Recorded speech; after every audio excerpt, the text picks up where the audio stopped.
सुंदर अशी एक कविता आहे. कवितेचं नाव आहे बाप. आसुरी पाऊस बाहेर कोसळत असताना तो छतासारखा वाटतो. आसुरी पाऊस बाहेर कोसळत असताना तो छतासारखा वाटतो. देवळाच्या दगडी भिंती यात उभा भक्कम राखतो. देवळाच्या दगडी भिंती यात उभा भक्कम राखतो. बाहेरून ऊन वारा पाऊस झेलणाऱ्या पातळ भिंतीच्या आतला अकालीचा गारवा मात्र आयुष्यभर जाणवतो. पैशाचं झाड लावलंय का, पैशाचं झाड लावलंय का म्हणून रागावतो, पण दुसऱ्या दिवशी कामावरून घरी येताना भाजीपाल्यासोबत मिठाई घेऊन येतो.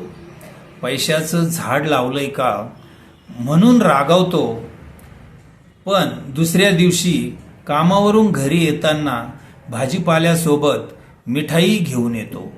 पोरं अजून मोठी व्हायची अशी नातवंड झाली तरी समजत राहतो. पोरं अजून मोठी व्हायची अशी नातवंड झाली तरी समजत राहतो. एवढ्यात दमून कसं भागल असं स्वतःला सांगत राहतो.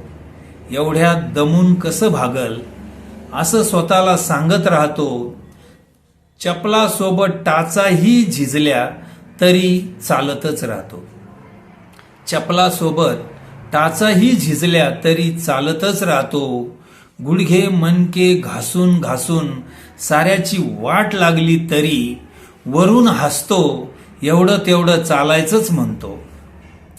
गुडघे मणके घासून घासून साऱ्यांची वाट लागली तरी वरून हसतो. एवढं तेवढं चालायचंच म्हणतो. आणि नातवंडाला खांद्यावर घेतो आणि गावभर हिंडतो. नातवंडाला खांद्यावर घेतो आणि गावभर हिंडतो. तो बाप असतो, तो बाप असतो.